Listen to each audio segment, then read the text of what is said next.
Bismillahirrahmanirrahim. Assalamualaikum warahmatullahi wabarakatuh.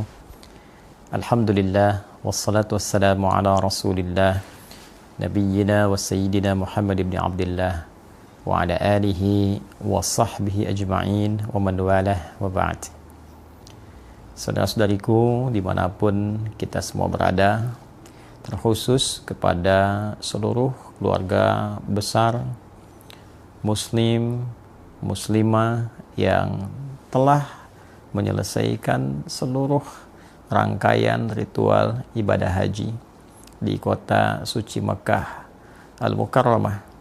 Pun demikian ziarah di petilasan berbagai macam masyair, khususnya di area Masjid Nabawi, ziarah ke makam Nabi sallallahu alaihi wasallam dan memaksimalkan ibadah di Masjid Nabi sallallahu alaihi wasallam.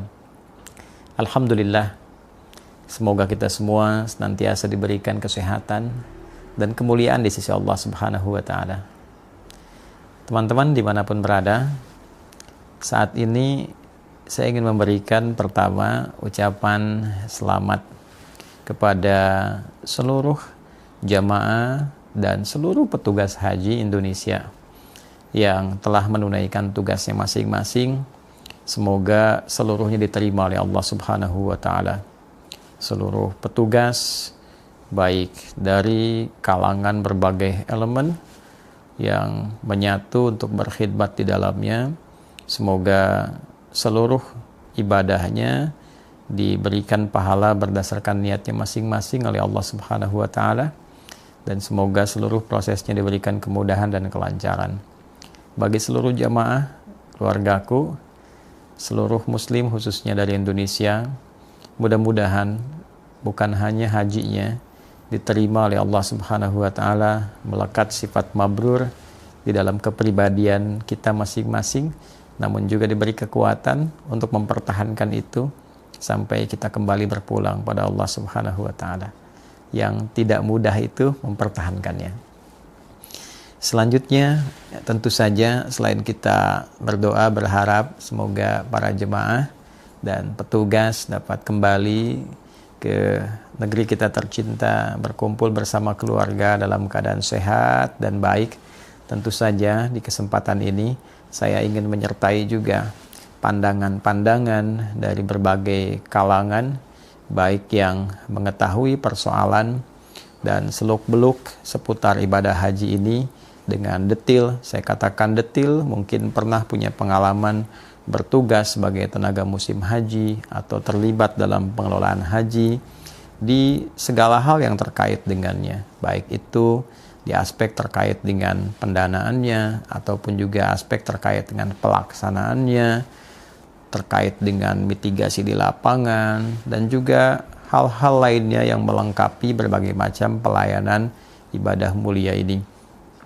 Ataupun juga barangkali ada sisi-sisi lain dari ruang-ruang pengamatan yang jauh dari berbagai macam sudut pandang yang melihat tentu di setiap pelaksanaan akan ditemukan kekurangan-kekurangan yang sejatinya kekurangan itu tentu bagian terpentingnya adalah menghadirkan berbagai macam masukan-masukan positif. Saya kira berbagai masukan itu akan sangat baik bila kemudian diterima dengan kelapangan, dengan tujuan untuk menyempurnakan, tidak untuk menjatuhkan, tidak juga untuk memberikan satu hal yang negatif, tentu didasarkan pada niat yang bersih, yang bening untuk perbaikan dan kemaslahatan bersama. Bila di dalamnya ada perbaikan-perbaikan yang memang secara hukum itu mesti dibenahi dalam tahapan-tahapan tertentu, ya tentu saja seluruh itu perlu dilakukan demi niat kita untuk memperbaiki agar lebih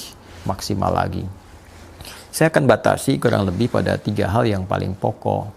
Yang pertama, saya mengusulkan dengan terang dan mungkin juga tegas bahwa jika keberlangsungan dalam proses perjalanan ibadah ini dipandang ingin mampu berjalan dengan tertib, dengan rapi, barangkali salah satu faktornya dalam hal pendanaan yang akan sangat berdampak pada antrian dan juga kadang-kadang masalah-masalah sistemik. Secara sistem itu berpengaruh kepada proses-proses yang lain, yaitu pembatasan pada dana talangan. Ya, menurut hemat saya dana talangan itu dihapuskan saja. Tidak perlu ada dana talangan. Yang sudah siap berhaji, berangkat. Yang belum siap, menabung. Sampai kemudian ada kesiapan, lalu setelah itu baru kemudian didaftarkan, dan seperti proses-proses yang berlangsung. Saya punya keyakinan yang teguh dan kuat bahwa jika ini dilakukan kembali kepada masa-masa sebelum ada dana talangan itu tiba, saya kira akan sangat berpengaruh sekian puluh persen, banyak mungkin di atas 70% pada perbaikan-perbaikan yang ada. Ya, karena akibat dari dana talangan ini, ya mohon dilepaskan dulu dari persepsi atau cara pandang keuntungan maslahat dari, mohon maaf dalam tanda petik, mungkin ada bisnisnya, ada untuk manfaatnya misalnya. Ya, saya kira dibandingkan dengan mengatasi problem sistemik yang terjadi setelah itu dilakukan, itu tidak seberapa. Menanggungnya mungkin akan lebih banyak lagi gitu. Ya, belum persoalan-persoalan yang lainnya. Soalan psikologis yang nggak bisa dinilai, berdampak juga pada pergolakan spiritual gitu kan.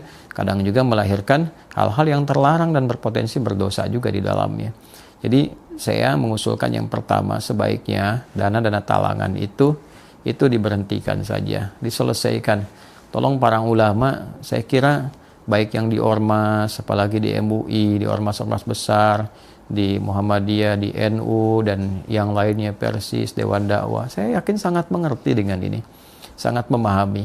Ya, menurut hemat kami sudah, kan ini kaitannya dengan haji, ya, bukan dengan penggunaan untuk investasi di A, di B. Ini dana haji. Ya, dana jamaah yang seyogianya kalau memang belum ada kemampuan tidak usah terlalu dipaksakan. Ya, kalau hanya untuk 20, 30, 40 tahun ke depan, ya lebih baik yang punya sawah sekarang digarap sawahnya, hasilnya ditambung, misalnya dibelikan emas, ya sebagian kemudian dikaryakan kembali. Coba lihat berapa puluh tahun ke depan, berapa yang bisa dihasilkan. Mungkin menunggunya nggak terlalu lama juga. Ini sudut pandang ya, supaya tidak terlalu panjang juga saya memberikan komentar. Pada intinya, itu sangat sekali dipahami.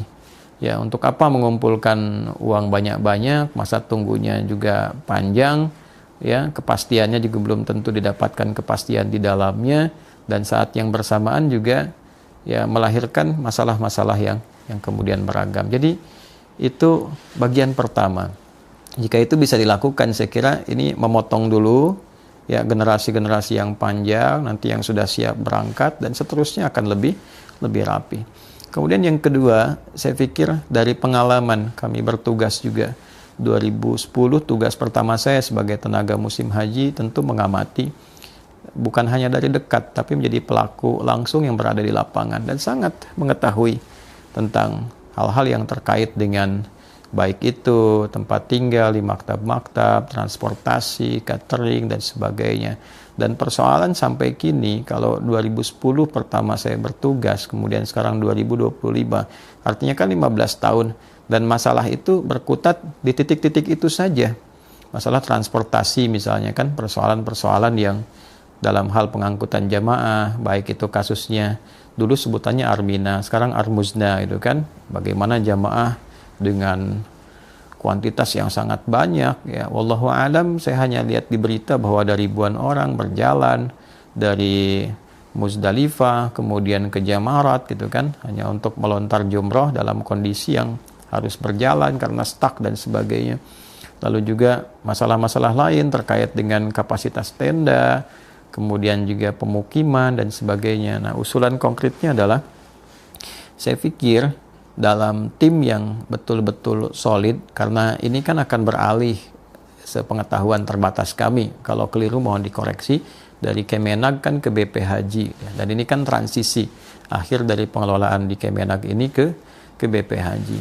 Nah, saya kira BP Haji ini perlu menyusun tim yang sangat kuat, yang bukan paham saja tentang sistem haji, tapi juga mengetahui karakteristik orang-orang Arab. Ini penting sekali, terutama orang-orang Arab di lingkungan ya pemerintahan yang sekarang dikelola oleh Kerajaan Saudi. Ya, kita kan melihat kulturnya beda-beda ya, antara Saudi misalnya, walaupun sama-sama teluk dengan Qatar, dengan UAE, karakternya berbeda. Apalagi kalau kita lebarkan lagi ke Afrika Utara misalnya, itu kan, ke Mesir, ke Libya, itu karakternya beda-beda. Nah, bagaimana berinteraksi dengan mereka, membangun kemudian komunikasi diplomasinya seperti apa. Kadang-kadang ada banyak faktor yang sangat menentukan, termasuk juga hubungan pemerintahan. Ya, ini agak terlalu substansial apa yang saya sampaikan, mungkin di level berbeda yang harus saya utarakan. Tapi kadang-kadang akan sangat berpengaruh juga kepada moodnya. Nah, ini tidak cukup dengan ahli manajemen. Jadi jangan dikatakan bahwa ini ahli dalam bidang manajerial, manajemen begini. Kalau nggak ngerti orang Arab tuh nggak bisa juga. Ya, bagaimana berproses. Kadang-kadang Anda mau bagi untuk kemudahan dari satu syarikah misalnya kepada taruhlah 8 syarikah. Ya, secara konseptual kita lihat akan bagus. Ini terbagi begini lebih efektif. Tapi sampai di sana mereka ya belum tentu bisa memahami itu. Ya, taunya kan dari Indonesia sekian, dibagikan aja ke 8. Nggak mungkin bisa memahami dan mengerti ini keluarga siapa, ini asalnya dari mana. Yang penting bagi mereka mungkin dibagi ke 8 bagian ya. Boleh jadi terjadi demikian, dan itu kemudian terbukti dengan terpisahnya beberapa rombongan saat tiba, khususnya pada kloter pertama yang ke Madinah itu. Nah, mohon izin tidak bermaksud mengajari. Sekali lagi dari awal tadi saya katakan memberikan masukan. Kalau dirasakan baik, barangkali urun rembuk ini bisa memperbaiki dan menyempurnakan hal-hal yang kurang. Kalau dirasakan kurang tepat, kurang baik, diabaikan saja. Dan tidak bermaksud mengurangi nilai perjuangan yang telah dilakukan. Tentu kita menghargai itu, sangat menghargai. Ini murni masukan-masukan yang kita tampilkan supaya menjadikan semua lebih baik. Itu saja, tidak ada maksud yang lain. In uridu ilal islah mastata'at. Tidak ada niat yang lain kecuali sama-sama memperbaiki. Dan di awal tadi sudah kita tampilkan apresiasi untuk semua. Nah, kemudian yang ketiga, barangkali ini juga tidak kalah penting, yaitu terkait dengan visa. Dan ini menjadi isu serius yang diperbincangkan. Bukan sekedar furoda, ya, tapi juga visa-visa kuota. Nah, ini memang harus ada ketegasan dari pengelola di pemerintahan Indonesia. Saya kira untuk ke depan itu diputuskan saja apa yang sudah menjadi formal dari sudut pandang pemerintah, konsisten di situ. Dan ditutup ruang-ruang kacamata dalam konteks ya potensi-potensi untuk menjadi bisnis misalnya, atau dalam bahasa yang lebih singkatnya membisniskan sesuatu. Itu sudahlah. Ya, kalau di level pemerintah itu mohon maaf ya dalam tanda petik ini ya, supaya dijaga betul, jangan pernah ada keinginan untuk bertransaksi. Ini persoalan nantinya gitu, persoalan yang sangat serius. Ya, jadi kalau kita batasi dari awal bahwa sudah ini visanya misalnya visa kuota saja yang dibagi kepada 2 bagian, kuota reguler ya, yang reguler ini kemudian ditambahkan dengan haji plus misalnya, ya udah kuota ini aja. Kemudian yang masa tunggu dari dana talangan tadi, dana talangannya coba ditutup dulu. Ini insya Allah akan rapi, insya Allah. Visanya ini aja yang diterima berapa itu kelola. Ya. Adapun yang ramai dibincangkan masalah mujamalah, masalah furoda, masalah macam-macam, dengan ketegasan aja diedukasi masyarakatnya. Kasihan juga kan masyarakat itu kan nggak paham pada umumnya. Ya, sebagian hanya punya uang, ingin berangkat cepat dan sebagainya, tapi pada akhirnya kan juga nggak mengerti visa yang digunakan apa. Coba diperjelas, diedukasi, mujamalah itu apa, visa furoda itu apa, gitu kan. Nah, jadi visa-visa yang sesungguhnya non kuota, yang awalnya adalah undangan, bisa diberikan kepada emir-emir di sana, kemudian dia menunjuk siapa yang mau diundang, bisa diberikan kepada kedutaan, kan kedutaan memilih siapa yang kemudian menurut kedutaan ini berhak untuk diberikan undangan. Dan kami hampir tiap tahun menerima undangan-undangan itu, baik dari kerajaan. Pernah 2018 saya dapat 2 malah dari kerajaan, khusus dari raja, kemudian juga yang dari kedutaan. Dan saya memilih waktu itu dari kedutaan ya, karena merasa nyaman ya berangkat dengan jamaah dari ahli-ahli Quran pada masa itu. Dan qadarullah diminta sebagai Amirul Hajj, yang pesertanya banyak sekali, para dai, kemudian para penghafal Quran dan sebagainya. Dan kondisi itu difasilitasi keseluruhannya tanpa ada bayar, nggak ada biaya gitu. Nah, hal-hal semacam ini membuka peluang-peluang baru, ya, potensi-potensi bisnis yang baru, terlepas dari berbagai cara pandang. Pada akhirnya visa-visa yang tadinya sebetulnya kuota undangan kan bisa potensi dijual belikan, ya. Dan dari sudut pandang yang lain, akhirnya orang-orang yang punya kepentingan juga, ya mungkin akan ada intervensi untuk meminta visa. Ya, sekian banyak cerita hadir lah, ya, A ini minta visa, A ini minta begini. Kadang-kadang juga jadi tidak nyaman kondisinya. Nah, jadi menurut saya secara pribadi ini bisa jadi berbeda pandangan. Ya, tidak ada masalah, tapi tidak dalam konteks ingin mengecilkan A atau B. Semua bisa punya sudut pandang untuk berikhtiar. Tapi ini demi ketertiban dari hasil pengalaman perjalanan kita dalam membersamai, kemudian juga hadir di dalamnya dan tahu persis lah keadaannya gitu. Ya, jadi ini kan sistemik, masalah ini sistemik ya. Nah, ini yang ketiga ini yang tadi saya fokuskan kembali adalah masalah visa. Ini kalau visanya disiplin saja, dapat tambahan dari sana misalnya tambahan 200.000, 210.000, sudah pakai kuota itu.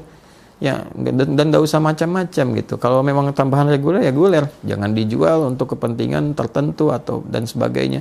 Ya memang harus cari yang amanah betul. BP Haji harus bisa meneruskan legasi baik yang dikelola oleh Kemenag, yang kurang-kurang kemudian disempurnakan, dan lalu setelah itu saling melengkapi dan semua saling mendukung, saling mensupport. Jadi harus berhasil juga ya, transisi ini harus berhasil, yang baru berhasil, yang lama diapresiasi, yang kurang-kurang diperbaiki. Kalau ada pelanggaran hukum ya diselesaikan dengan skema hukum, dan semua punya niat yang baik.